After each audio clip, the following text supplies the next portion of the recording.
Hi, Mzansi. I'm Dr. OUPA Ntwampi. I have now started my podcast, namely Dr. OUPA N Chat. A lot of you know me through campaigning against gender-based violence, drugs, crime, etc., etc. Let me just take you through my journey. I started establishing NPO, non-profit organization, in 2018. The main purpose of my NPO was to gather females in South Africa, train them in collaboration with the Department of Agriculture, in farming. Should be cattle farming or stock farming or crop farming. So unfortunately, we were interrupted by COVID-19 in 2019.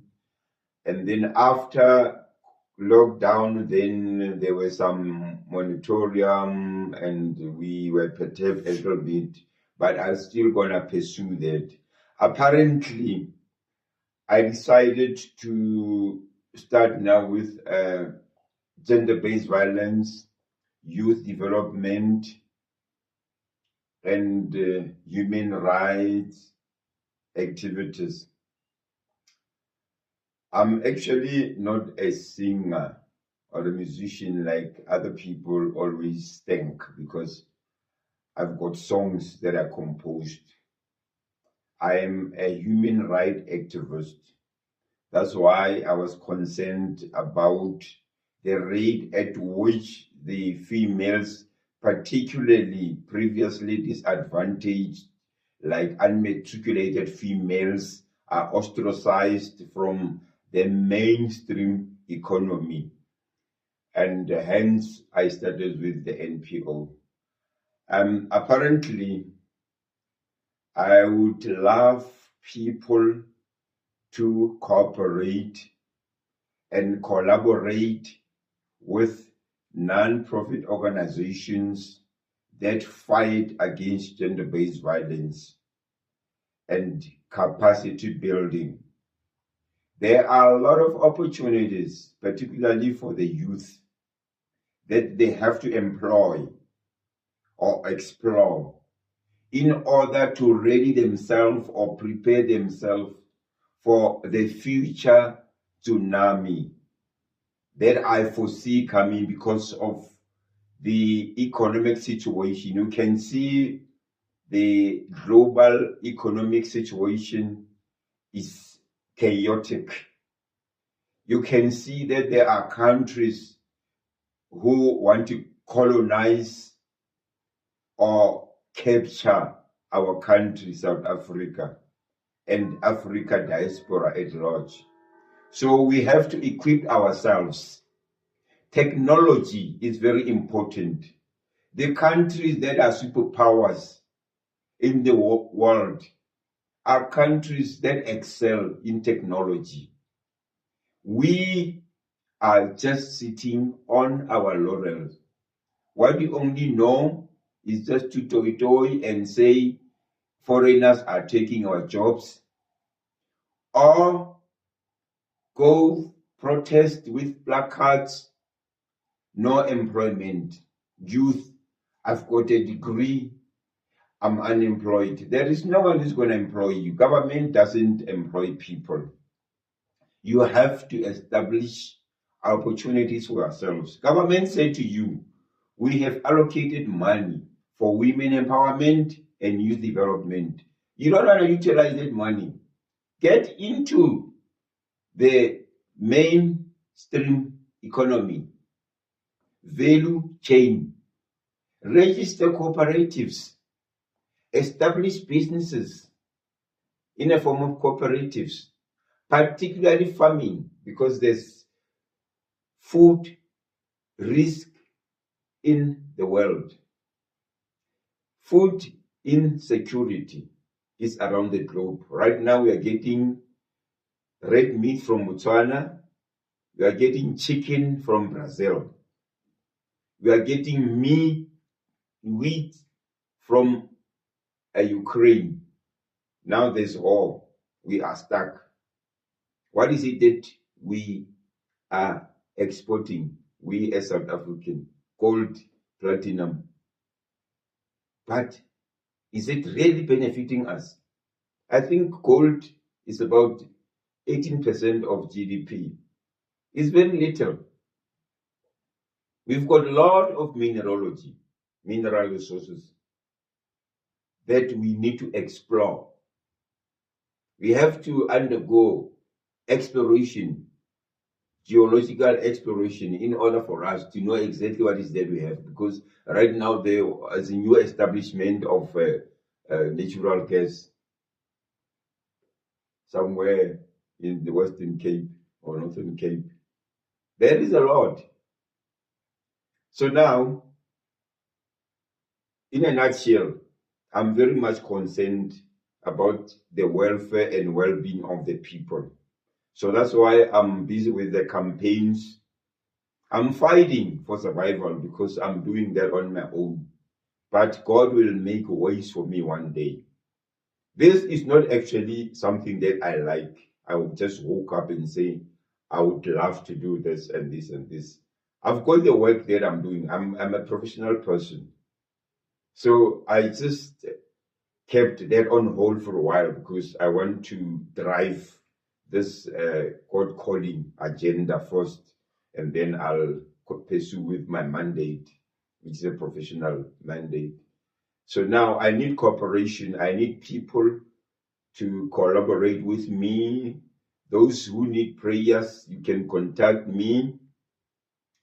There's on the Instagram, YouTube, Facebook, and TikTok. Dr. OUPA N. That's how you can contact me. I'll pray with you. If you've got any problem, maybe your son is giving you problems using drugs or whatever, you can just let me know. If you are nearer, then I can come and see how I can help. But I can guarantee you, prayer is very important. We have to pray. We have to pray hard for your success. I pray myself. You mustn't see me like this. I pray. I pray twice every day. 3 o'clock a.m. and 8 o'clock a.m. 3 o'clock a.m. is just because it's quiet, and biblically they say prayer after 12, where there is no much this activities, particularly evil activities. You can now talk to the Lord, and then there is quietness there, tranquility. It's the communication will, move, flow very nicely and effectively. So you heard me from my introduction, then I'll give it over to my interviewer. Dr. OUPA N, how are you today? I'm fine, thanks, and you?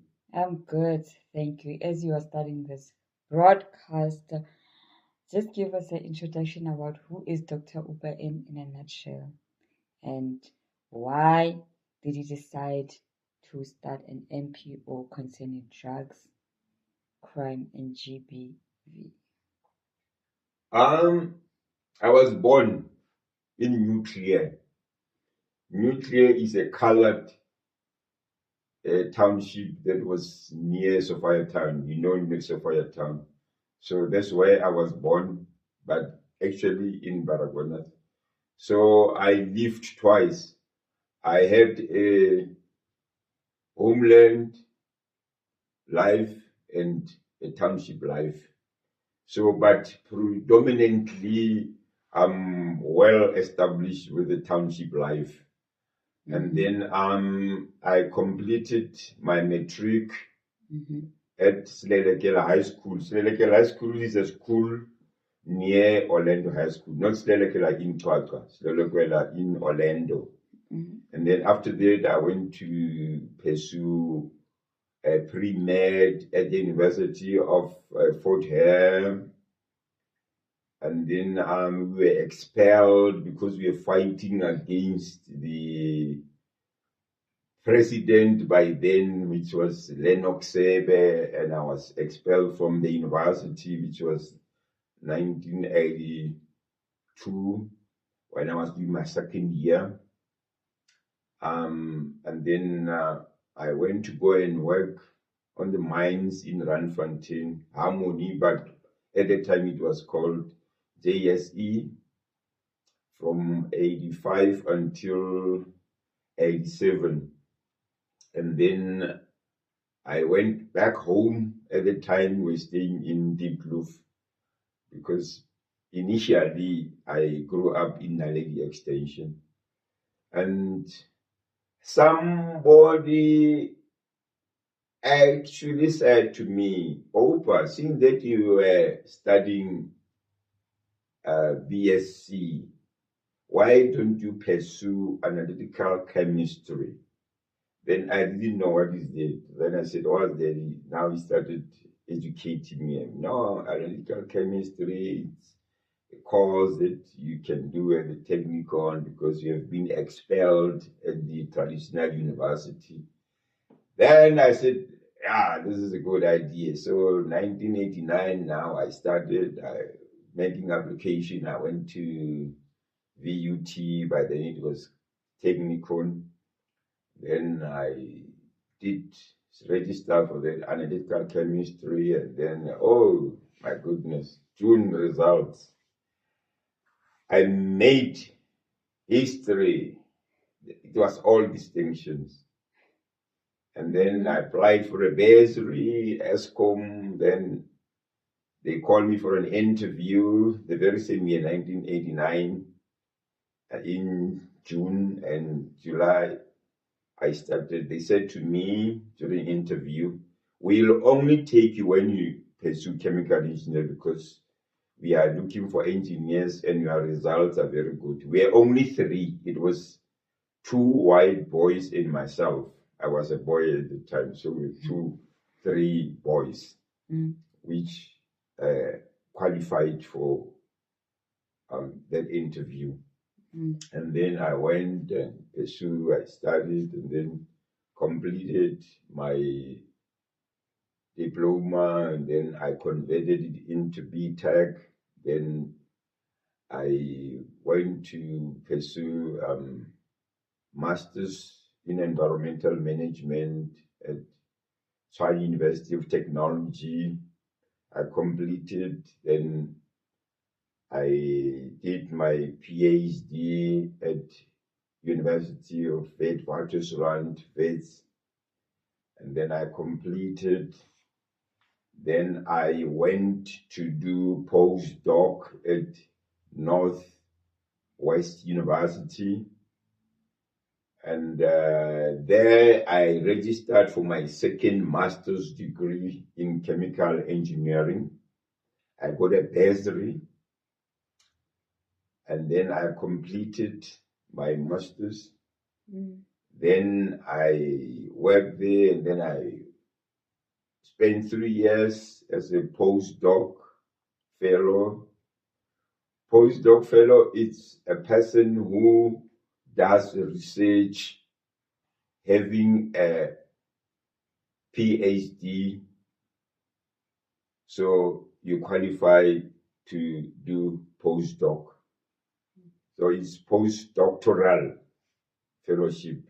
It's a research project.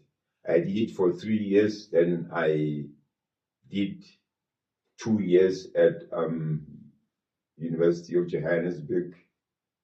So I completed 5-year cycle, which is the maximum period you can pursue postdoc.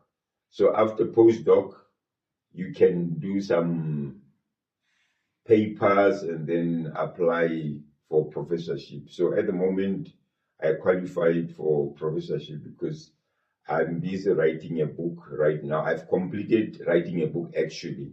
It's in chemistry, water treatment. So I'm just waiting for the approval from the publishers, other publishers, that I used their material like diagrams and tables. They must give me permission to use that in my book. So I've got a reputable publisher, which is in Netherlands, who's going to publish my book. So that's what is holding me. My book should have been publicized by now.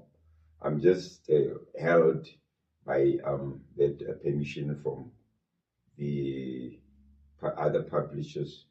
So that's basically what I can say about myself. Apart from the research work that I'm doing as my profession, I'm engaged in NPO, like I introduced myself. The name is Improve Lives and Environ Foundation. So Improve Lives is about, like I said, empower women in farming and engagement in awareness against gender-based violence, drugs and crime. And Environ, it's about environment because, like I said, I've got masters in environment. So I want to engage the rehabilitated, previously drug users in environmental awareness, to give them training in how to be engaged in environmental conservation, maybe get engaged in projects like cleaning the townships, cleaning the towns, and with collaboration with their local government to give them a stipend so that they must keep themselves busy, because they're going to go back to drugs if they are not being kept busy on something. That's basically what I'm doing in a nutshell. Okay, no, thank you for that. And then tell us about your campaigns, because you always see you on TikTok and, talking to people, talking about gender-based violence. So tell us more about your campaigns and what drove you to start campaigning and to begin with starting this year.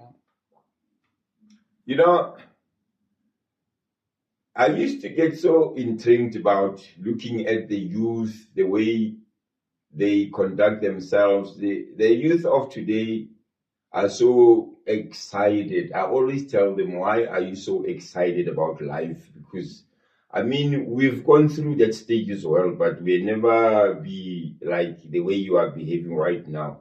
You must remember, I'm a youth of 1976, the youth that is focused about the life and livelihood of the people. So I know what it takes for one to fight for his or her rights, and I know how it takes to live a good life. That's why we are where we are right now, because we were focused.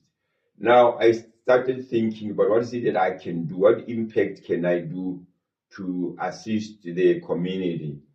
And I said, but I think let me plow back to the community and be engaged in assisting the youth to refrain from the use of drugs.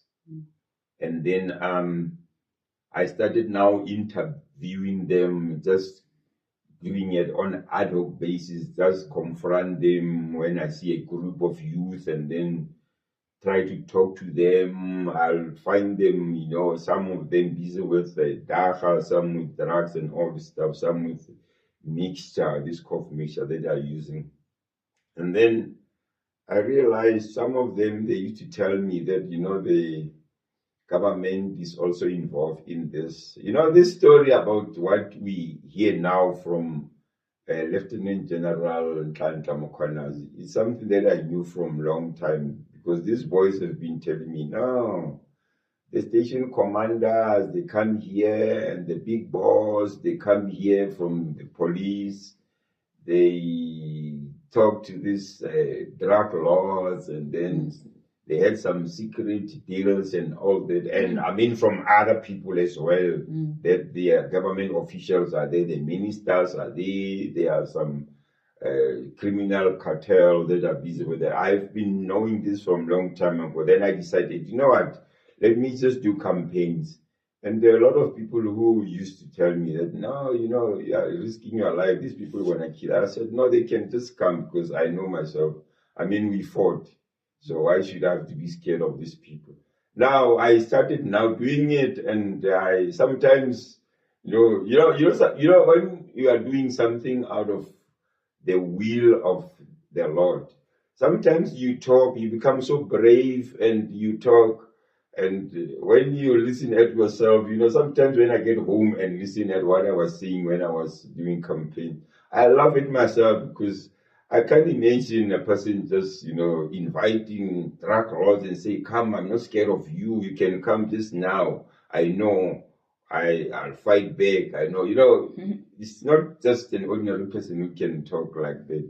So I realized that it's not actually myself that's talking, because God said to Moses, go, like I'm sending you to emancipate the Israelites from Egypt. Aaron will talk on your behalf. So I think it's Aaron is one who's talking. And then I'm just there, as a figure. But the one who's talking is Angel Aaron. So, but I think it's Archangel Michael, because that one is a fighter. So apparently, I've got a passion in what I'm doing. I didn't like it before because I was told to do it. So I was doing it because I was told that you must do it, serve the Lord. So, but now I feel comfortable and I like the job, and I like this more than my professional job actually. And I see changes going on in my life, and I get compliments from the people, and I feel anointed, and I feel so great wherever I go. The people will be telling me I'm doing a good job, applauding me. So, I mean, I don't have any reason not to like doing what I'm doing. I mean, initially, even at home, they used to ask me, Opa, how do you feel?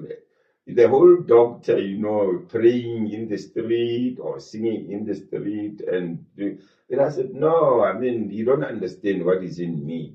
I like what I'm doing because God is working in me.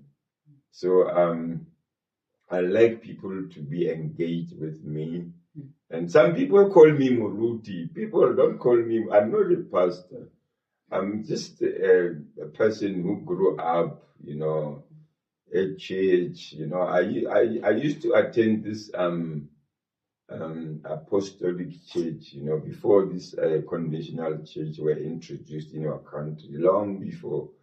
I used these apostolic churches. So I used to preach there at the age of 10. So I know the secret of those churches. I grew up, so I'm a religious person, and I believe much in God, and I know my success is through the will of the Lord. It's not through me, my will. So I was reading this morning in the book of Proverbs 11. It says, the voice of the righteous will make the voice of the people to be delighted, the world become delighted, and the voice of the wicked will cause catastrophe, will cause disaster and in the world. So, people who have been sent by the Holy Spirit or by God, if you don't listen at them, you throw yourself in limbo. You come in the wilderness because they have been sent. They've got a purpose, and there's a purpose for them to do what they're doing. Other than listening at the wickeds I call people like the false prophets, those who will always sell the word. The word is not sold. The gospel is for free. That's why Prophet Elijah, after healing Naaman, when Naaman wanted to give him silver and clothes, he said, as long as my God lives, I will never take a gift from people. And Kezari, his a servant, went back to go and fetch that. And he was upset when Kezari went to fetch those, lying that there are two of the prophets who just arrived So my Lord said I must come and ask for the silver and the cloth that he promised. So, and then he cursed me to become leprous. So I don't want anybody to pay me for what I'm doing. When I pray with you or pray for you, I don't need any cent. When I come and help you in whatever I'm doing, as long as it's under the behest or the auspice of NPO, Improve Lives and Environ Foundation, I don't need any money. Unless when I'm doing my professional job now, which is consultancy, then it's then that you can remunerate me or compensate me. All right, thank you. And towards the end, what message would you like to say to the youth starting from today? And if people want to contact you, where can they find you? And your next campaign, if maybe people want to come and see what your campaign is all about, where can they find you? What I wish the youth can do right now is to refrain from mixing with the wrong people, because I realize something when I'm going around in schools, because I started doing my campaigns after schools, and then when the school adjourn, the learners will just find me by the gate, starting singing and doing all of this. I realized that they like to group themselves. And when you look at those clusters, you'll find that, but this is not the right cluster. I mean, the way they are dressed and starting smoking from the gate, and some starting tightening their zols, dacha, which they call zol, and and there are some decent boys. You see them with their girls, and what I can say to the youth is just to stop being excited like they are right now, and to focus in the studies, and stop with this thing of trying to impress girls, because some of the boys, they start with smoking because they want to be recognized as clever. They think smoking identifies a person or classify you as a clever. And then you must remember, from cigarette, you're going to go to dacha. From dacha, you're going to go to drugs. And from drugs, you're going to commit crime. And from crime, you're going to go to jail. And jail will become a wife. That one is for sure. Maybe people don't tell them what happened to the youth in jail. They are all wives, those boys. And I just have to tell them to be focused in their studies. Respect is very important. Take every person, treat the person with respect. It doesn't matter how you know that person, whether you know him or her doing wrong or an evil person. But give him or her respect that he deserves, because he's an elderly person. And they must respect their teachers. Concentrate in your studies. Tomorrow we are dead. Who is going to hold this baton? I mean, you are the one that have to carry this baton and carry on with the relay.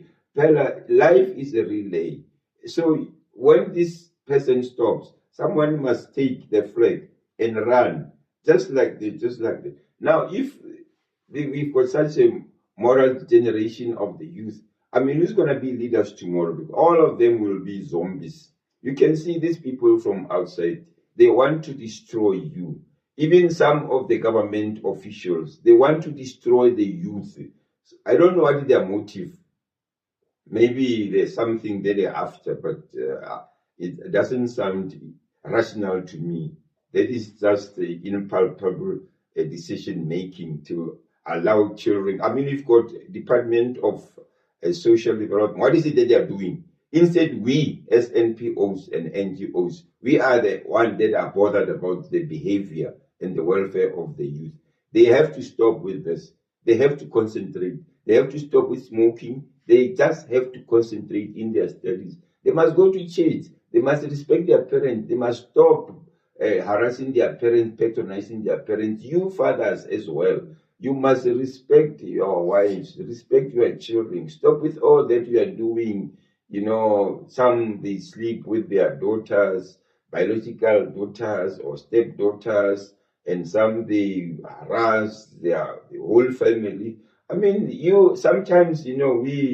male we are the ones that are causing problems in our family because we don't guide our kids. We don't give them exhortation that they deserve. We are scared of them. We don't show them the way. I mean, we have to collaborate. And you children as well, you have to guide your parents as well because you've got your own wisdom and use as well. And you will see life will be better. Contribute something, have something that you do that every day when the sun sets, there has to be something that you have done new. Add something in your life. You'll see your life will change. That's all I think I have to say. And then they must also be engaged in technology and be busy. I mean, there's lot of stuff, research and development, digital skills, open artificial intelligence, like I said before. There is a lot they can do, to keep themselves busy. Stop idling, stop with gangsterism, stop being influenced by these ex-cons, to join gangsters and all this stuff, doing hosh, all this stuff. They are necessary. You don't know how is it in jail. Stop all those things that you are doing with that gangsterism of yours. Jail is not a child's play. That's why we've got people who serve years in jails who are motivational speakers. They want to caution you so that you mustn't be deceived or be derailed and end up in jail. Thank you. And your next campaign, where can people find you and your contact details? You can contact me on Facebook, YouTube, TikTok. Now I've got a podcast. I mean, just tell me what is it. Because when I talk about the phone, sometimes I won't. But let me give you this number: 076 099 3809. Alrighty. Or 060 519 5608. Thank you very much. And if people want to see you campaigning, when is your next campaign? I'll be going to Northwest. Mm-hmm. I'm going to Potchefstroom, Klerksdorp, Mm-hmm. and then from there I'll be going to Gauteng, Soweto, around there. All right, so you'll keep us updated about your whereabouts if people maybe want to see your campaigning live and want to enjoy your music and to hear your message as you are motivating the youth and telling them about drugs, crime, and gender-based violence. So, Dr. OUPA, and thank you for your time, and I hope this campaigning of yours and your MPO is successful and grows. And yeah, may God continue to be with you every step of the way and reach and touch people's hearts like you are doing right now. Thank you so much for your wish. Thank you. And that's all for today. Catch you on the next episode of Dr. OUPA and Chat from me and Dr. OUPA. God bless and goodbye.